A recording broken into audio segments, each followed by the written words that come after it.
Hello guys, আসসালামু আলাইকুম। আপনারা সবাই কেমন আছেন? আশা করি আল্লাহর রহমতে ভালো আছেন। আমিও ভালো আছি। আমি আজকে একটা নতুন টিপস নিয়ে এসেছি, ডিম ভুনা। প্রথমে ডিমটা এই বাটিতে গুলায়ে মশলা দিয়ে এটা পানিতে সিদ্ধ করে নিয়েছি, পানির উপরে সিদ্ধ করে তারপরে টুকরা টুকরা কেটেছি। কাটার পরে এখন ভেজে নিচ্ছি, হালকা একটু ভেজে নেব কড়াইতে। একটু লাল লাল হয়ে গেলে তখন নামিয়ে ফেলবো।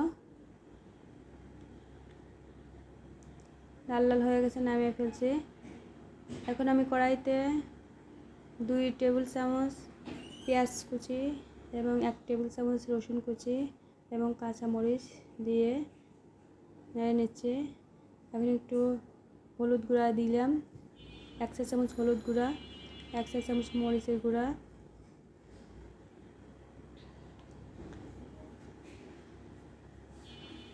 1 চা চামচ লবণ, আরও একটু লবণ দিলাম।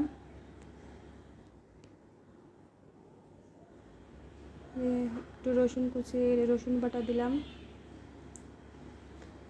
একটু জিরা বাটা দিলাম,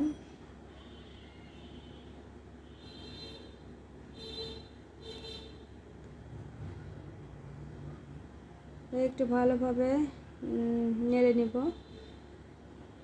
সব মশলাপাতি ভালো করে নাড়াচাড়া করে নেব। ভালোভাবে কষাতে হবে। ভালোভাবে কষানোর পরে আমি পেঁপে দিয়ে রান্না করব, পেঁপে দিব।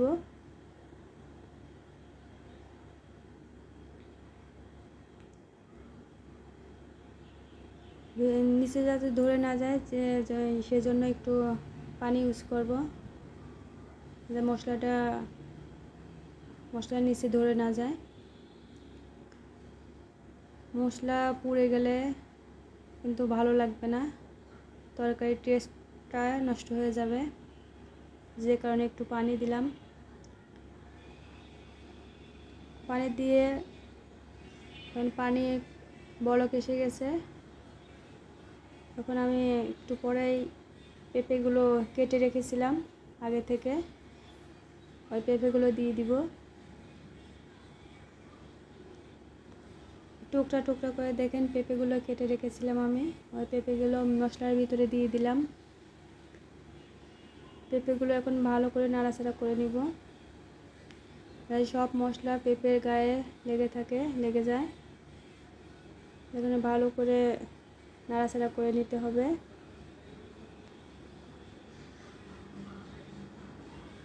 এখন কিছুক্ষণের জন্য চুলার উপরে রেখে দেব, মশলাটা একটু ভালো করে জাল হোক।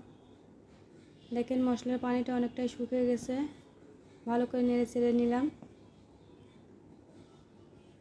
ভালো করে তরকারিটা আঁচড়ে নিয়েছি। তরকারিতে দেখেন তেল উঠে গেছে প্রায়। ভালো করে আঁচানোর পরে আমি পানি দিয়ে দিলাম। দেখেন তরকারির উপরে তেল উঠে গেছে। যখন তরকারিতে তেল উঠে আসবে আঁচানোর পরে, তখনই পানি দিতে হবে, তাহলে তরকারির টেস্টটা ভালো থাকবে, ভালো আসবে।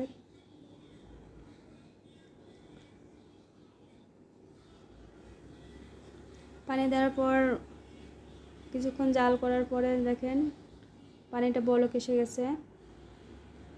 এই সময় আমি ভেজে রাখা ডিমগুলো দিয়ে দিব। সবগুলো ডিম আমি তরকারির মধ্যে দিয়ে দিলাম, দিয়ে একটু ভালো করে নাড়াচাড়া করে নিলাম।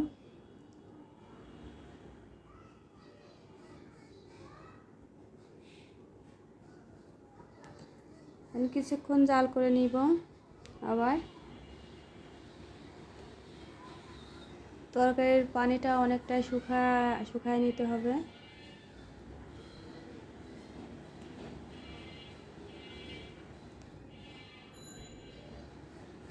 তরকারির অনেকটা শুকায় যাওয়ার পরে নামাতে হবে।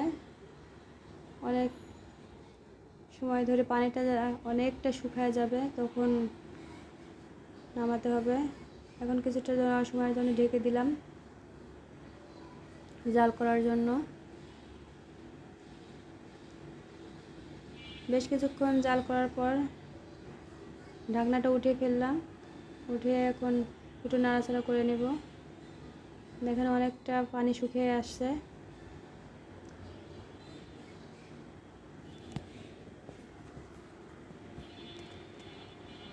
আরও কিছুক্ষণ জাল করে নিব আমি।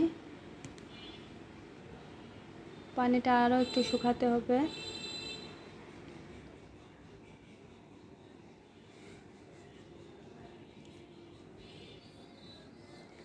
আশা করি আপনারা এইভাবে এই টিপসটা ফলো করলে ভালোভাবে রান্না করা শিখবেন। যারা নতুন রাঁধুনি, যারা নতুন সাংসারিক জীবনে গিয়েছেন, তারা অনেকে রান্না করতে পারেন না। এইসব টিপস দেখে অনেকে রান্না করা শিখতে পারেন।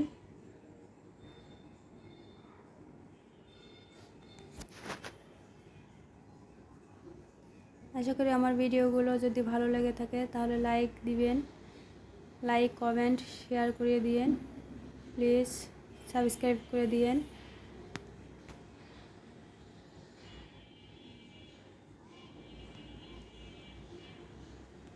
অনেকটাই শুকিয়ে গেছে আমার তরকারির ঝোলটা। এই দেখেন অনেকটাই শুকিয়ে গেছে। এখন আমি নামিয়ে নিব। দেখেন আমি বাটিতে নামিয়ে নিচ্ছি। তরকারিটা ঝোলটা শুকায় এমনটা হয়েছে।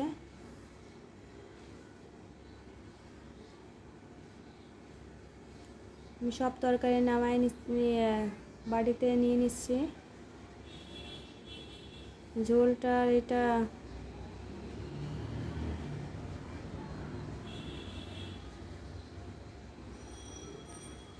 দেখেন কি সুন্দর লাগছে। এখন দেখতে অনেকটা ভালো লাগছে, খাইতেও ইনশাল্লাহ অনেক টেস্ট হবে।